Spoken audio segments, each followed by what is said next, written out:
Thank you for joining us for today's webinar, which will provide an overview of the Second Chance Act funding opportunity for two-phase adult reentry demonstration programs. Today's webinar is co-sponsored by the Council of State Governments Justice Center and the Bureau of Justice Assistance in the U.S. Department of Justice, which issued this solicitation. My name is Leah Kane, and I'm the Deputy Director of the Reentry Program at the CSG Justice Center. Before we begin, just a couple of technical notes. After today's presentation, we'll have time to answer some of the questions from the audience. Please submit your questions at any point during the webinar by typing them into the Q&A box that appears in the bottom right-hand corner of your screen. We'll get to as many questions as the time will allow for before 3 p.m. this afternoon. If you encounter audio problems during the webinar, technical support is available from WebEx, our webinar vendor, at the following phone number, 866-229-3239. Unfortunately, there are some problems that we may not be able to resolve before the end of today's webinar, but we are recording the webinar and you will receive an email early next week when the recording is available online. Our speaker today is Dr. Gary Dennis, the Senior Policy Advisor for Corrections at the Bureau of Justice Assistance. Dr. Dennis joined BJA after a 34-year career with the Kentucky Department of Corrections, and he has ably overseen the implementation of the Second Chance Act on behalf of BJA, in addition to managing several other high-priority projects. Before I turn it over to Dr. Dennis, I'll give you just a little bit of background about the Second Chance Act. The Second Chance Act was signed into law in 2008 and authorizes a wide variety of grant programs that support state, local, tribal governments, as well as nonprofit organizations in developing programs, policies, and practices that reduce recidivism. In the current year, fiscal year 2014, $67.7 million has been appropriated for Second Chance Act grant programs. That funding will be distributed across different grant programs, both adult and juvenile, and different solicitations. There are currently 3 other FY14 Second Chance Act solicitations that are currently open. And if I'm not mistaken, these 4 solicitations, the one that we'll be discussing today and the other 3 on your screen, are the last solicitations that will be issued under the Second Chance Act during this fiscal year.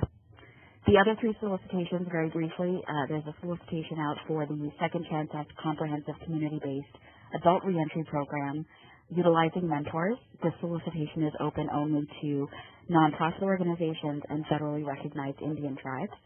There are also 2 solicitations issued by the Office of Juvenile Justice and Delinquency Prevention, which target juveniles in the juvenile justice system.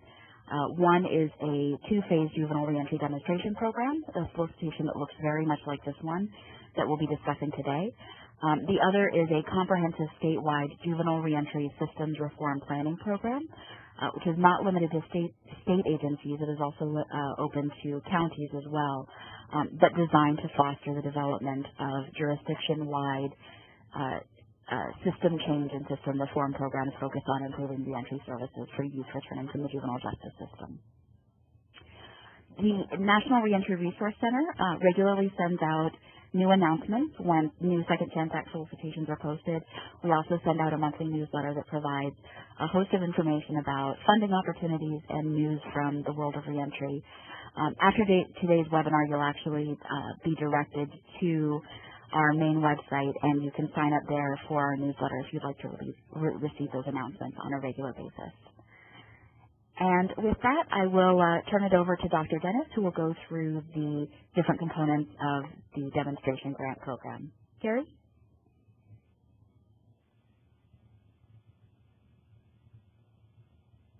Sean? Leah, can you hear me now? Yeah, we can hear you now. Okay, good. I had a little technical issue there since I'm not technically oriented and rung off, but I'm back on. Thanks very much. I want to try to go through the slide deck that the National Reentry Resource Center has prepared as efficiently as possible, but I want you all to understand that in addition to the fact that this particular webinar is going to be recorded and will be online, the slide deck with all the specific information will also be available to you, so I don't want to spend a lot of time reading PowerPoint slides to you.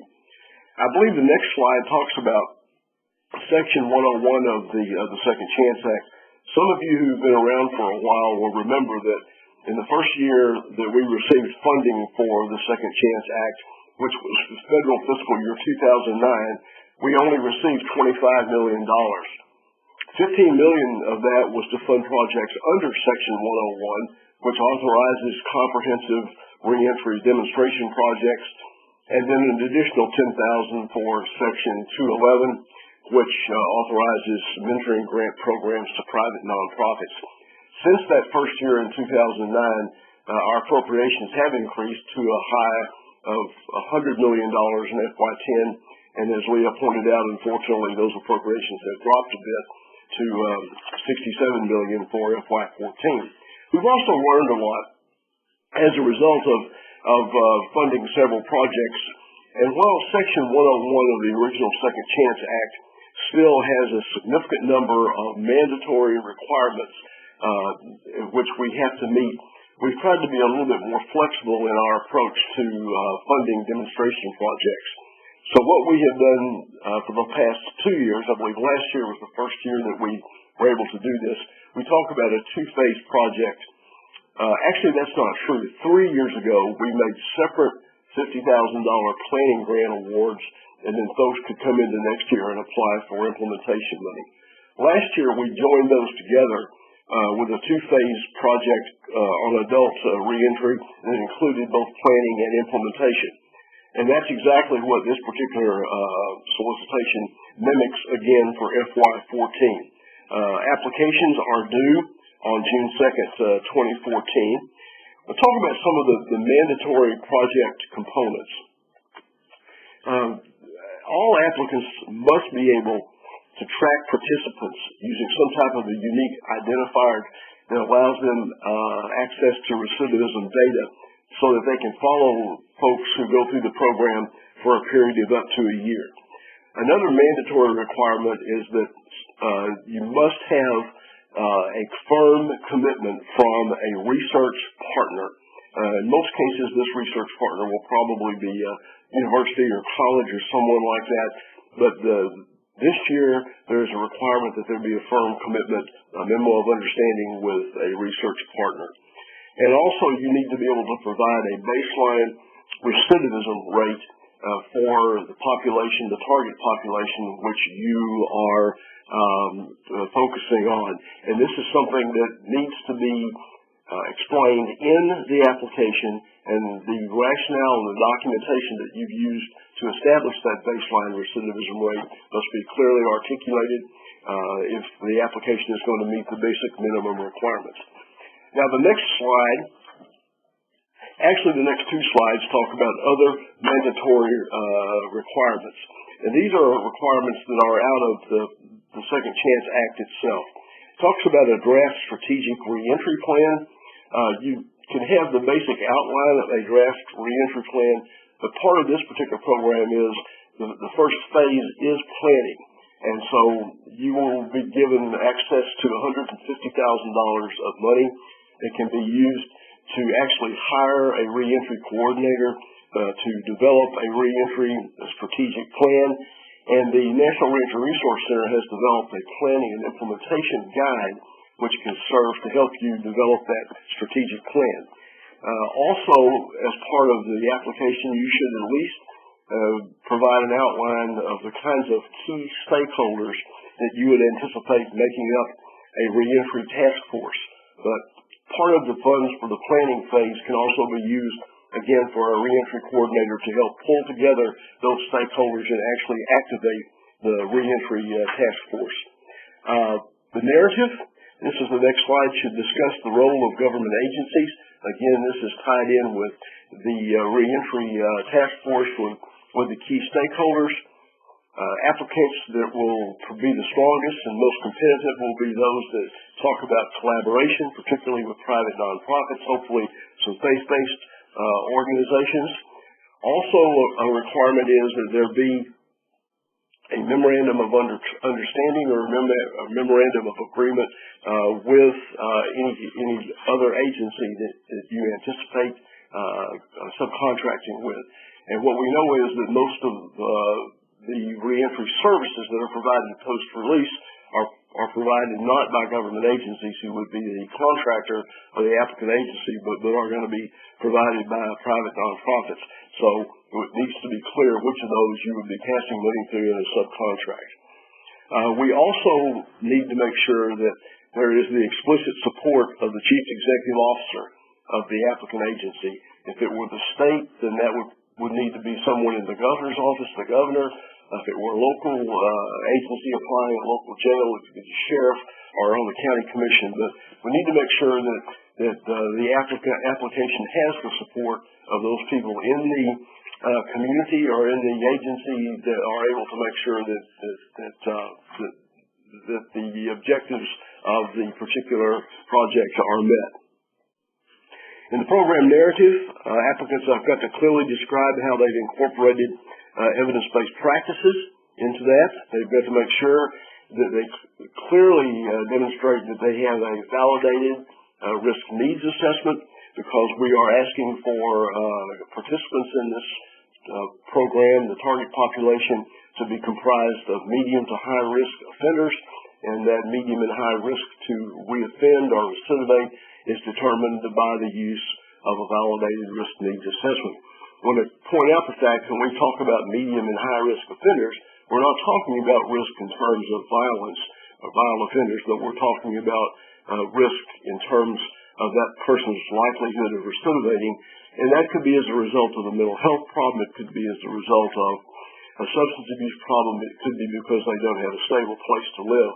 And so what the risk needs assessment does, the validated risk needs assessment, is identify what those risk factors are in terms of the needs that the particular individual would have to help to make it more successful or more likely that they'll succeed on reentry, and also to determine what their specific needs are in terms of programming.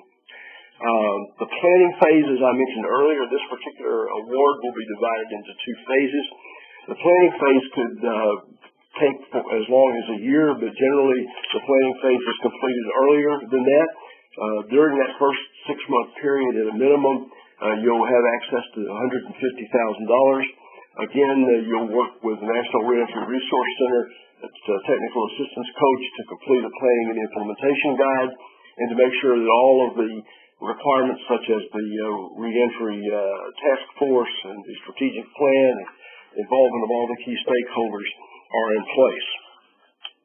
Once you have completed the initial planning phase, you've completed the planning and implementation guide, and then the technical assistance coach from the National Reentry Resource Center has certified that you've met all of those requirements, then BJA will authorize release of the additional $600,000 that will be used to actually implement the strategic reentry plan that you've come up with. And so that's what the implementation phase is all about. I'm not going to go into great detail there except to say that we continue to stress the fact that programming needs to be collaborative. Agencies in the community that are providing support services, whether it's housing or employment or substance abuse or mental health, need to have a strong track record, and you need to document your relationship with them with a very specific memorandum of understanding. We've already talked a little bit about the next slide, which is target population. We're looking for participants who are medium to high risk for recidivating, and this is determined on the basis of a validated risk assessment, and we're looking for a minimum, really a minimum commitment that you'll serve during the project period, at least 75 clients. Obviously more would be better, but we're really much more concerned with you identifying a menu of services on an individualized basis based on the risk and needs assessment that will enhance their likelihood of successful reintegration. Now, priority considerations. Priority consideration is going to be given to those applications which are going to focus on areas where there are a disproportionate number of offenders, perhaps large urban areas where there's a significant amount of need, where there is an independent evaluation that's very clear. And of course now there's a mandatory requirement that you have a relationship with an evaluator. The fact that you have demonstrated your use of a validated risk needs assessment. The next slide talks about additional priority considerations, and that's one relates to the pay for success model. This is something that the current administration is very interested in. It is something that is a little bit difficult, at least in my professional opinion, to tailor to a reentry program, but what it does is represent a partnership between a public agency that receives federal dollars and private resources. So pay for success projects are those projects built around the relationship between a government agency, a private funder, with the idea that if there are certain standards are met, there are certain benchmarks that are met, that the private investor would recoup the money that they've invested in the project. So that's something that you may want, to those of you who are interested in applying for this, may want to spend a little bit more time researching. There have been several projects like this funded in the Commonwealth of Massachusetts. The initial project that we sort of swing off of was the Peterborough funding project in England, Peterborough Prison. So that may be something to look into. But keep in mind, that's not a requirement. It's just simply a priority consideration that we would give if an applicant is able to come up with a solid pay for success model that would be advantageous to them. We've already talked about some others interesting or priority considerations where you're linking the activities to the private nonprofit sector. Now, selection criteria, the statement of the problem, and I'm going to talk from the very first slide, and Leah, if you don't mind, or Sean, if you could just sort of flip through that. But in terms of the statement of the problem, I don't want to go over that in depth, but to say that 10% of your application will be judged on how well you define and articulate the problem that your particular jurisdiction is having with offender reentry. That could relate to the number of offenders that are coming back. It could relate to the fact that there's a significant lack of resources. But how well you articulate the statement of the problem counts for 10%. Capabilities and competencies counts for 25%. And this is basically your ability in your application to talk about how it is that your agency, government agency, in collaboration with private nonprofits in the sector, are going to have the ability to basically do what you say you're going to do. If you say you're going to be able to provide a full menu of wraparound services to these offenders, then you need to be able to document the competencies and capabilities not only of the correctional organization, the government agency that's the applicant, but also each of the private contractors, the fact that they can actually do what they say they're going to do. So the capabilities and competencies of the organizations that are going to provide the services count for 25%. The project design and implementation, I'm sorry I skipped over that, is 35%. This is where you talk about and flesh out the strategic reentry plan. This is what you intend to do to develop a successful program that's going to support these offenders in reentering to society. So again, statement of the problem, 10%. Project design and implementation, what you're going to do, how you're going to, the program that you've come up with that you think that this money will support, that will allow folks to be more effective in their reentry, and then your ability as an organization and through your subcontractors to get it done. Impact and evaluation sustainability will count for 15%. Again, this is where a research design should be at least generally discussed, and also plan for sustaining this project after the federal dollars run out within 2 years. The degree to which you demonstrate collaboration throughout your program narrative, again, an additional 5%. And each application also requires both a detailed budget worksheet as well as a budget narrative, and the job that you do on developing that budget in terms of it being cost effective, and the perception on the part of the peer reviewers that there's a significant bang for the buck will count for 10% of the selection criteria. In terms of a match requirement, I know that we've sort of scanned through a bunch of slides there, Sean and Leah, but there is a match requirement. The original Second Chance Act indicates that no more than half of the total project budget can be federal dollars. So, for instance, if you were to get, and I'm going to round this up because I'm not a very good mathematician, if you're going to get $1 million in federal money, then you have to also put up $1 million in matching money. And half of that, $500,000, can be in in-kind services, but half of that, $500,000, must be in hard cash and cannot be in kind. However, we know that in the last several years, there has been a tremendous drain on all of our government agencies, and we're just now recovering from the recession. So in appropriations language, Congress did provide the Attorney General the authority to waive all or a portion of this match requirement.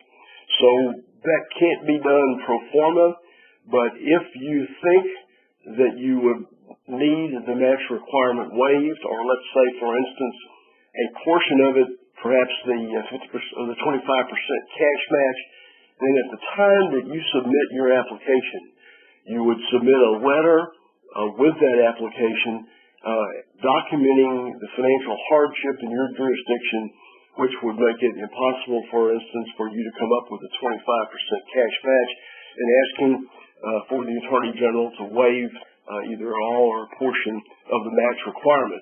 And should the award be made, then we will consider that, and if the justification is sound, then that match will be waived.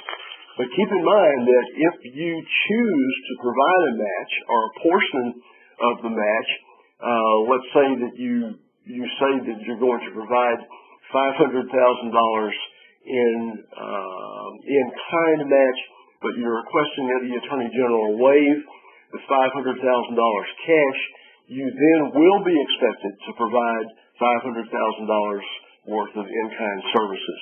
So that becomes a part of the overall project budget.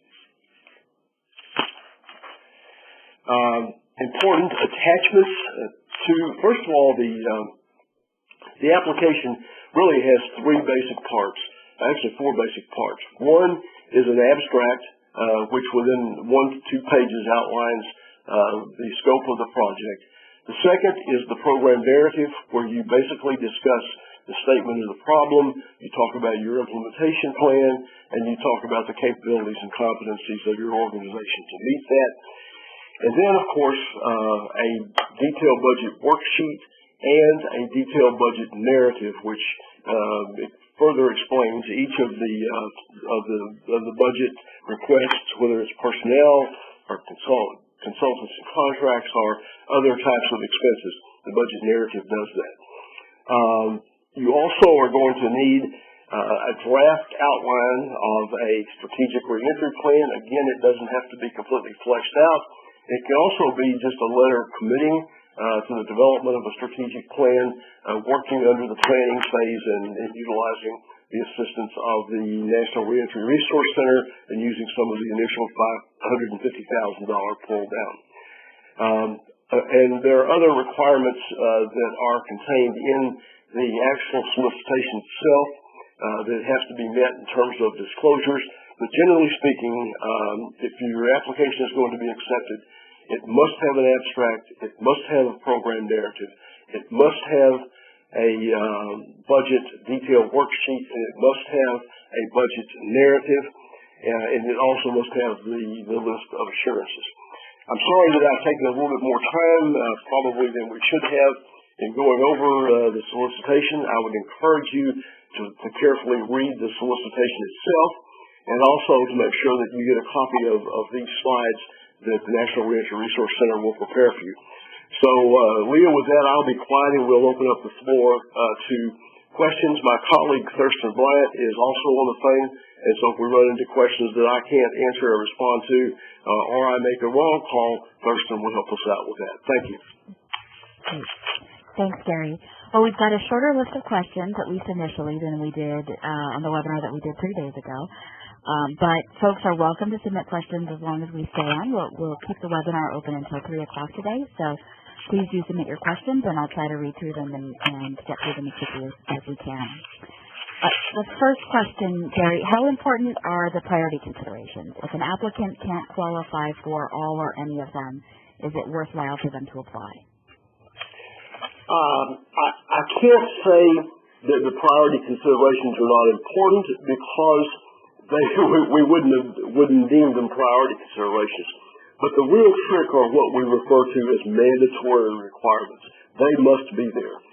So if there are some of the priority considerations, for instance, a good example of this is the pay for success model. I've got to be honest with you folks there. I have a PhD and 2 master's degrees. I have been working in this business now for 44 years, and I am still struggling to get my head around how some of the concepts of social improvement bonds and pay for success can really be effectively integrated into the use of federal money.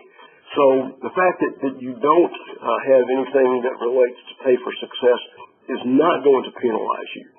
If you are creative enough and smarter than me and able to come up with a valid pay for success project, then that would enhance your application, but it's not going to be held against you. So the short answer is that all of the priority considerations, if you can't meet all of those, certainly that should not discourage you from applying. If you feel like that you're not going to be able to get the strong support of key stakeholders in your organization, if you haven't the foggiest idea of even how to begin to sketch out a strategic plan to meet the reentry needs, if you find that you have no connections with, no ability to develop collaborative relationships with private nonprofits, those are the kinds of mandatory requirements that if you're not able to meet will be application killers. Great. Can the implementation and selection of the validated risk needs assessment be part of the planning process? Is it essential that an applicant have their assessment in place when they start the planning process, or can they develop it along the way? An honest answer to that would be that a strong application is certainly going to be one where the government agency, if it's an applicant, is the State Department of Corrections or a local jail, actually already has a validated needs assess instrument in place and they're using it.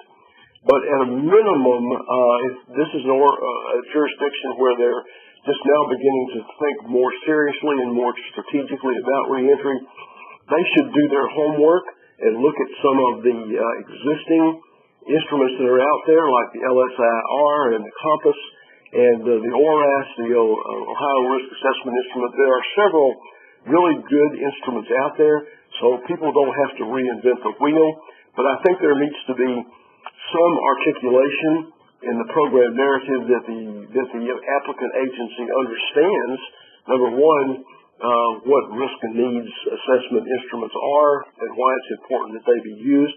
But the short answer is that as part of that planning process and assistance of the National Reentry Resource Center and the technical assistance coach, that could be a point where a final decision is made about the selection of a instrument to be used in that area, in that particular agency. If a particular county is applying for the grant, but they would like to enroll participants that are returning to another county, a neighboring county as well, what kind of documentation would they need to provide from the additional county that they'll be enrolling participants from? Well, I think there probably should be a memorandum of understanding between the two local agencies. I would assume it would be either the sheriff's department or whoever manages the jails or the supervision of those two people, because we're talking about folks coming. If we're talking about people coming out of a state department of corrections into two separate counties, they're returning. Then I think that the applicant agency would need to make sure that they had a commitment from the supervising component of the local corrections department from the other county. They would also need to make sure that there were resources available, and it could be that if the counties are tied together for other services, for instance, one of the states I worked in extensively was the Commonwealth of Kentucky, and that for mental health services and substance abuse treatment, the Kentucky was divided into mental health catchment areas. So folks who were coming back into the rural area were served by an agency called 7 Counties, which was a comprehensive mental health center that served people coming back into the 7 surrounding counties to Jefferson. So it just depends on how those services are organized, but certainly if you're going to have a situation where 2 different local jurisdictions are working together, there needs to be demonstration in the application that they're willing to work together and that there is a strategy and a commitment on the part of both agencies to make the project work, and that there are sufficient resources available in both counties to meet the needs of the offenders and the communities. Gary, can you talk a little bit more about how much of the strategic plan has to be prepared by the time the applicant submits their application? Is an outline of the strategic plan sufficient? Do they need a full draft? How far would you like them to be? I think the further along, the better.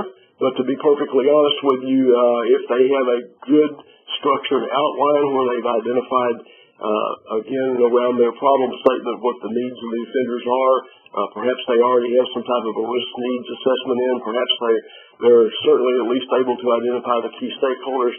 Just a very structured outline would be sufficient, because as I said, the way we've tried to structure this now is that the initial drawdown of $150,000 in the planning phase, we're hoping that will be utilized to employ full-time a coordinator for the project at a minimum, and then, of course, with at least a 6-month planning phase, that gives them the time to actually put the meat on the bones. So that's a long, rambling question to say that certainly the further down the pike and the more detail that an applicant has about their strategic plan and the more effort they put into identifying the key stakeholders for a reentry task force will make for a stronger application, but I don't think that necessarily would mean that someone who was not that far down would not be competitive. I think they would be competitive. If an applicant is interested in providing services to families for reunification, can those other family members who are not the ex-offender who will be served through the program, can they be counted towards the target population number and counted towards the 75-person count? Actually, that's a very, very interesting question. And I have got to say that just in terms of counting heads or counting crows, the answer would be no.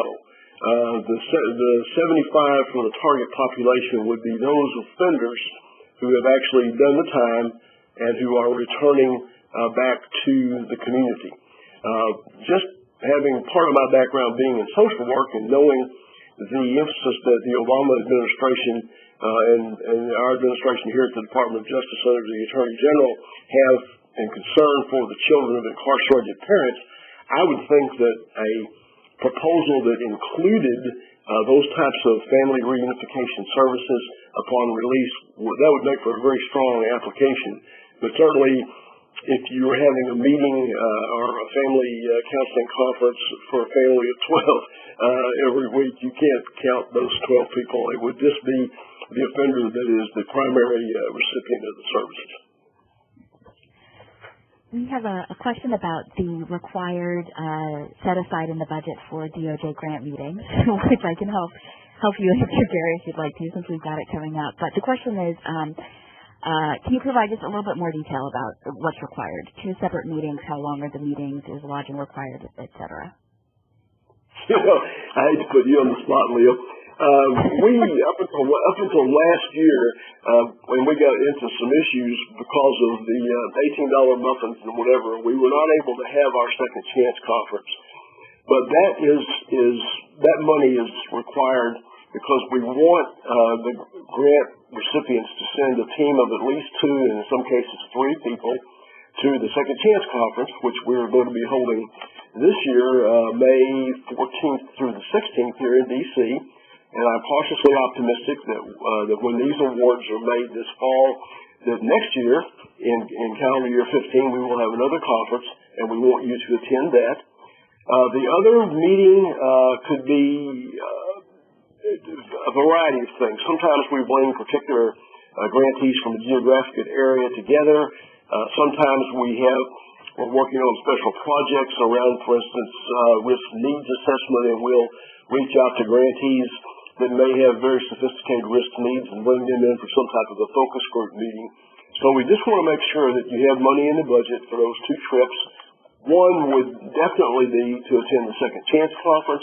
The other would be sort of at the beck and call of the National Reentry Resource Center at BJA for some other type of meeting that would be directly related to your grant. And you may want to elaborate a little bit on that, Leah, because I don't always do a good job there.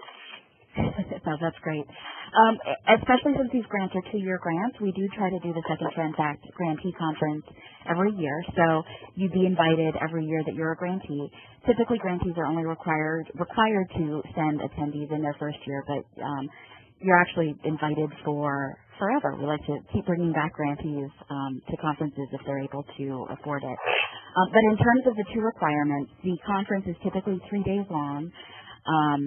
And the costs associated with the conference are typically lodging, which would be at the federal per diem rate for Washington, D.C., which varies from month to month, but you can sort of estimate based on the GSA federal per diem website. You'd also need to pay the travel and ground transportation costs for your participants. We also aren't able to provide meals at the conference, and so you'd also be paying the per diem for your attendees, which is $71 a day. And if people have questions about this, I spend most of my time thinking about this conference these days, so I can answer those questions as well offline.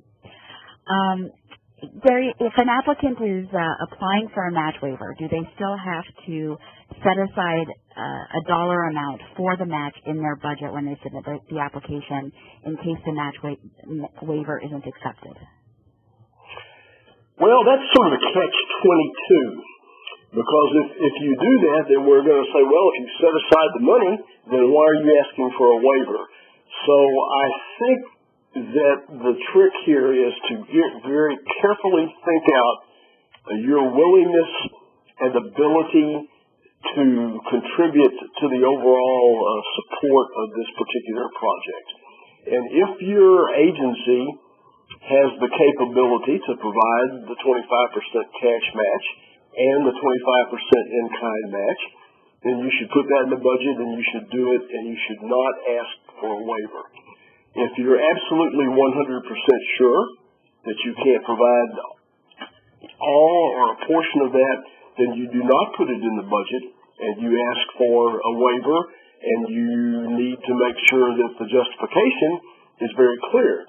And it's not that we just want to spend that money on the dog catcher, or we want to spend that money paving another street. You need to make sure it's clear that if you don't get that waiver, that you're not going to be able to actually do this project. I know that's a little confusing, but and I also understand too that when we initially asked for this waiver back in 2010, people were not coming out of the recession. I mean, those were times when budgets were slashed.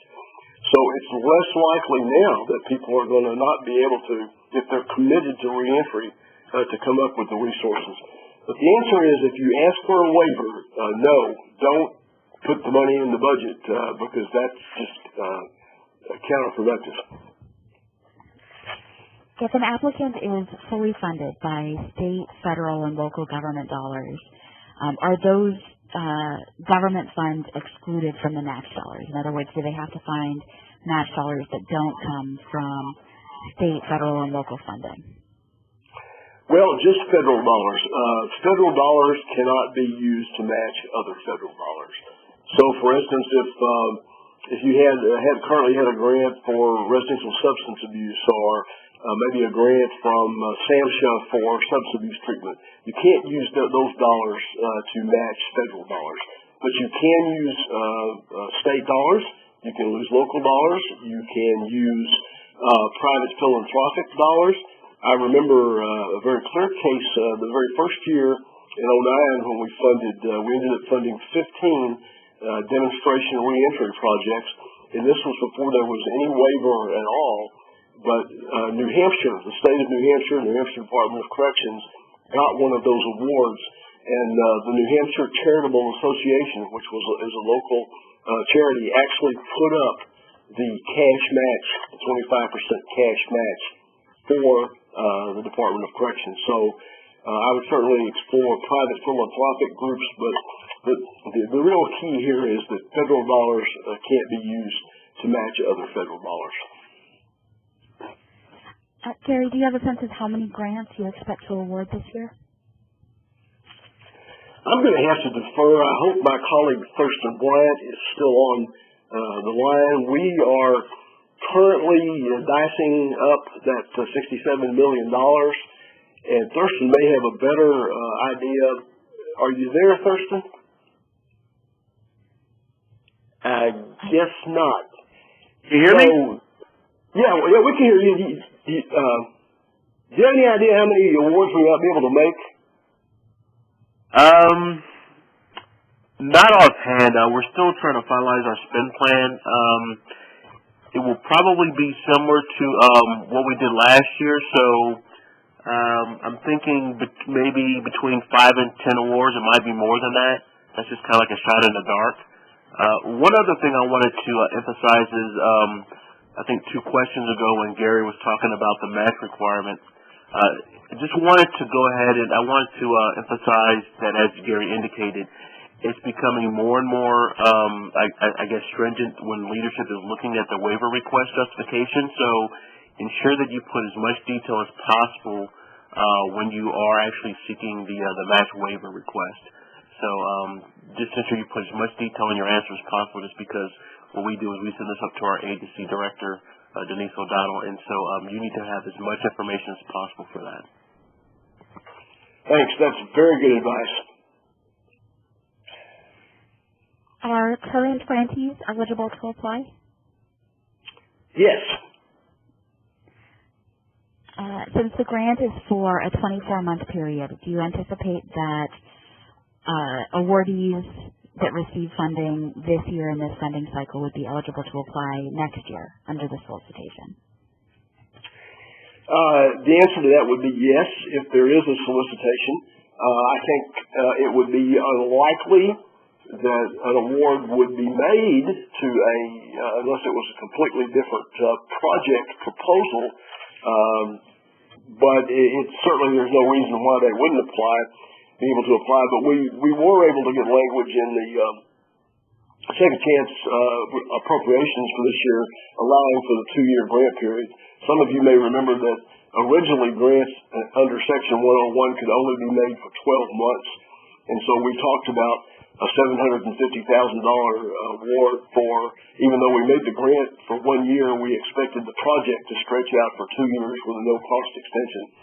So I think the answer to that would be there would be no reason why you couldn't apply, but certainly if you were awarded one of these $750,000 grants this year, that money would be available actually on or around October 1, once all the budget clearances were done. If we're talking about 5 or 6 months in the planning phase, implementation, you're going to be really right in the middle of implementing your project, when another funding solicitation would come around. So I think you just have to be logical about this. There's no reason why you couldn't apply it, but it would be very unlikely, I think, that you would be funded again when you still had as much as half of your current grant funds unexpended. When will awards be made?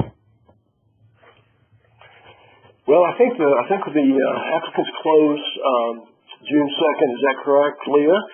And we then have a peer review process where we have panels of 3 peer reviewers for each assigned 15 applications. They do that. Generally speaking, you should hear something from BJA, I would say very late August or early September. If you have not heard anything back from BJA about an award by the middle of September, then you're not going to get an award, because we have to have everything processed, everything what we call red booked, and out the door by September 30th, which is the end of the federal fiscal year. So hopefully you'll be notified late in August, worst case scenario early in September. And one other thing, let me chime in real quick, is that typically in the past, as Gary indicated, we have to make our awards by September 30th of the year. Typically, our Office of Communications, OCOM, they will post the award listings for all the different programs, for all the different agencies within the Office of Justice programs on the website. So look forward to that as well. If you go to the Office of Justice Programs website, there should be a link. We anticipate around September 30th that kind of has like all the listings for all the awards that have been made. So, Gary, just to clarify, the start date on all of the awards that are made this year will be October 1st. So the awards will start October 1st, 2014, and run through September 30th of 2016. With that 6-month planning period, Gary, are you anticipating that folks will be sort of ready to move from the planning to the implementation phase in, early to mid-spring of 2015? Well, it's very hard to say. And let me sort of back up and make sure everyone, those who are on the webinar who have never dealt with the federal government, the awards will be made effective October 1 of this year. However, all of our awards generally are going to be made with some type of special condition, because it's very rare that an application has met all of the requirements, or there may be something else that needs to be submitted. All of these have to be cleared by our Office of the Chief Financial Officer. So even though the award would be effective October 1 and the grant will be made, in most cases, budgets are not finally cleared until late in the fall. So if I were planning, I would not plan on being able to actually get my hands on any of this money until sometime in early to mid-December, because it's going to take 2, in some cases 3 months to get all the budgets cleared. So that's why I would be thinking more in terms of asking at some point in time for a 3-month or a 4-month no-cost extension, which would extend the project period. So I can't really say in terms of sequencing between the planning and the implementation. So much of that is going to be determined by how ready the applicant organization is, how much pre-work they've done, how hard they work during the planning phase with the Council of State Governments, with the National Reentry Resource Center coach. But the one thing to keep in mind is that just because the award is effective October 1, it doesn't mean you're going to get a check from the feds that's going to show up in the mail on October 5th. It may take 2 to 2.5 months for that process to get geared up where you can start drawing down money. Is that fair, Thurston? Yes. Thank you. Is the maximum dollar amount for the implementation phase $600,000, or if a grantee has, say, a $750,000 award and they only spend $50,000 in the planning period, do they then have $700,000 to spend in the implementation phase? Yes, that's correct. The award itself is for $750,000. They can spend up to $150,000 for planning, but they don't have to. If they've got a lot of the work done already, and they don't need to spend that money, then it can be moved over and used in the implementation. That's correct. We have a few questions that I'm going to cluster together about target population. Are there any folks that are preferred among the target population, or folks that aren't preferred among the target population? We've got questions about halfway house residents and women specifically. Well, first of all, women programs that target female offenders, returning female offenders, that really is a priority target population. The same thing would be true. I know people aren't going to like me to say this, but would be sex offenders. If a project targets returning sex offenders because of the tremendous barriers that they face, that's going to be a real plus. Again, the offenders must be moderate to high risk based on a risk needs assessment. They also must be coming out of prison. So you're not going to be recruiting necessarily from a halfway house. I think if part of the overall strategic plan for reentry includes a period of maybe incarceration is not the right word, but a period of residency in a halfway house or some type of a more structured living environment, then that's acceptable. But again, we're not really looking for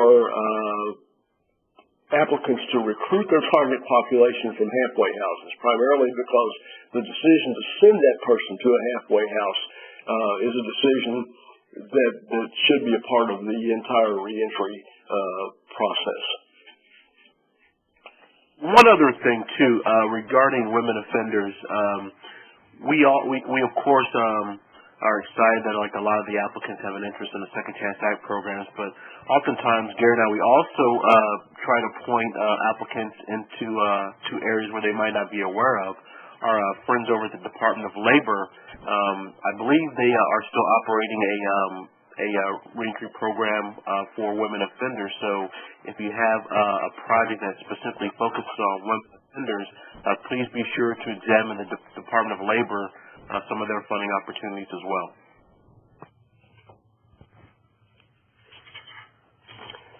Gary, you mentioned earlier that stipends are not an allowable use for federal funds. I think you mentioned this, or it appeared on one of the slides that we went through earlier. Can applicants propose stipends if they are using their own money to provide them? Well, as long as their own money is part of the project costs, which would be a matching requirement, then no, that can't be. But if they were able to tap into a private philanthropic source or whatever that might want to offer a stipend or something like that's directly to the offender. But let's clarify here that the second chance funding is something that is very, very flexible. For instance, these second chance dollars can be used to help subsidize rent for a person, not giving it to the offender then to pay the landlord, but to subsidize that. The same thing could be true for wages. If someone agreed to hire an offender and pay them minimum wage, but they wanted to pay them $2 more an hour, then that could work. So there's a lot of flexibility for the money, but you have to be very careful because when you start subsidizing wages and you start subsidizing things like rent, then the money goes away very, very quickly. The important thing here is that giving money directly to an offender, whether in terms of a stipend or as a gift card or cash as a reward, is really an unallowable expense. So that's what we're looking at. And Leah, I hope Thurston can stay around a few more minutes. I'm going to have to get off because I have a consensus call I have to be on in 2 minutes. So I'll take one more question. That's great. We've got one more question. It's two questions I'm going to cluster together. And it's about evidence of collaboration. So applicants are looking for guidance about the level of evidence that they have to provide that they are collaborating with the various partners identified in the solicitation. Are letters of support or MOAs from all collaborative partners required to be submitted with the application, or is there some threshold are there some folks who they can just describe as collaboration partners in the application and others who need to have an MOU or an MOA?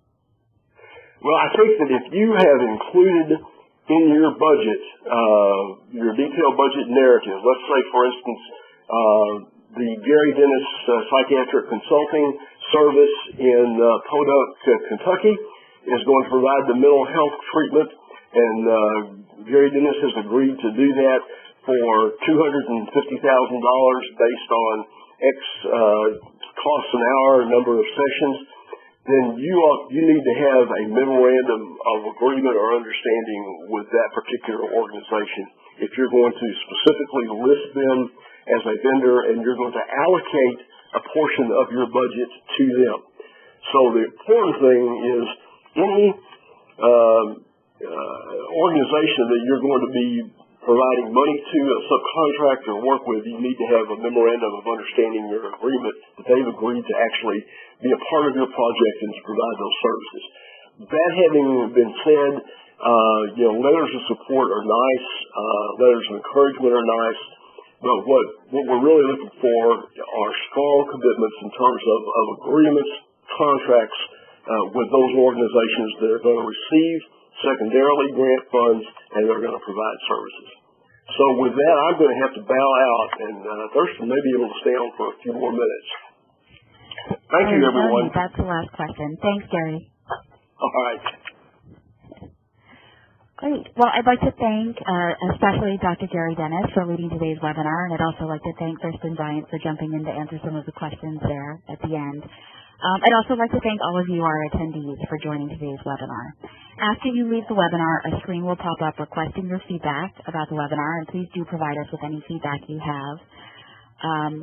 I think we made it through all of the questions that came in on my screen. I will, in just a minute, I'm going to put up my email address, and if you have any further questions, you can reach out to me. We aren't able to provide in-depth assistance with preparing applications, but we can certainly help answer questions. And good luck to all of you with your applications. Hey, Leah? Leah?